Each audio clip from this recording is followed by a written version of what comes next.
ശക്തമായ കടലാക്രമണത്തിൽ കണ്ണൂർ മുഴുപ്പിലങ്ങാട് ഡ്രൈവിൻ ബീച്ചിലെ ഫ്ലോട്ടിംഗ് ബ്രിഡ്ജ് തകർന്നു. ഞായറാഴ്ച രാത്രിയിലുണ്ടായ ശക്തമായ തിരയിലും കടലാക്രമണത്തിലുമാണ് ഫ്ലോട്ടിംഗ് ബ്രിഡ്ജ് തകർന്നത്. കൂടുതൽ വിവരങ്ങളുമായി കണ്ണൂരിൽ നിന്നും വിക്ടർ ചേരുകയാണ്. വിക്ടർ, ശക്തമായ ഒരു കടലാക്രമണത്തിൽ ഫ്ലോട്ടിംഗ് ബ്രിഡ്ജ് തകർന്നിരിക്കുകയാണ്. എന്തൊക്കെയാണ് വിവരങ്ങൾ? ഗോപിക, ഇന്നലെ രാത്രിയാണ് ഈ ഫ്ലോട്ടിംഗ് ബ്രിഡ്ജ് തകർന്നത്. ഏഷ്യയിലെ ഏറ്റവും വലിയ ഡ്രൈവിംഗ് ബീച്ചായ കണ്ണൂർ മുഴുപ്പിലങ്ങാട് ബീച്ചിൽ സ്ഥാപിച്ച ഫ്ലോട്ടിംഗ് ബ്രിഡ്ജാണ് തകർന്നത്. ഇന്നലെ ഈസ്റ്റർ ആയിരുന്നു.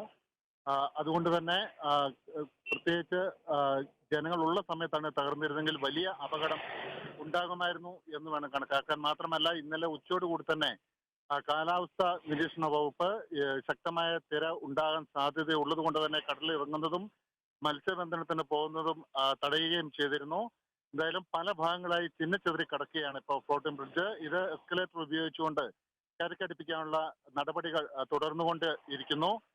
ഇന്നലെ രാത്രിയാണ് ഇത് തകർന്നത് എന്നാണ് ഇപ്പോൾ ലഭിക്കുന്ന അനുമാനം. ഇന്ന് രാവിലെ ബീച്ചിൽ നടക്കാൻ ഇറങ്ങിയവരാണ് ഫ്ലോട്ടിംഗ് ബ്രിഡ്ജ് ഒഴുകി നടക്കുന്നത് കണ്ടെത്തിയത്. എന്തായാലും കഴിഞ്ഞ വർഷം ജനുവരിയിലാണ് മന്ത്രി മുഹമ്മദ് റിയാസ് ഫ്ലോട്ടിംഗ് ബ്രിഡ്ജ് ഉദ്ഘാടനം ചെയ്തത്. കാരണം നിരവധി വിനോദസഞ്ചാരികൾ വിദേശത്തടക്കം എത്തുന്ന ഒരു സ്ഥലമായതുകൊണ്ട് തന്നെ ടൂറിസത്തിന് കൂടുതൽ സാധ്യത കണക്കിലെടുത്തുകൊണ്ടാണ് ഇത്തരത്തിലുള്ള ഫ്ലോട്ടിംഗ് ബ്രിഡ്ജ് ഇവിടെ സ്ഥാപിച്ചിരിക്കുന്നത്. എന്തായാലും സംസ്ഥാനത്ത് ഫ്ലോട്ടിംഗ് ബ്രിഡ്ജ് അപകടം കൂടി വരുന്ന സാഹചര്യത്തിൽ കൂടുതൽ സുരക്ഷ ശക്തമാക്കിക്കൊണ്ട് വേണം ഇത്തരത്തിലുള്ള ഫ്ലോട്ടിംഗ് ബ്രിഡ്ജുകൾ നിർമ്മിക്കുക എന്നുള്ള ആവശ്യവും ശക്തമായി വരികയാണ് ഗോപിക.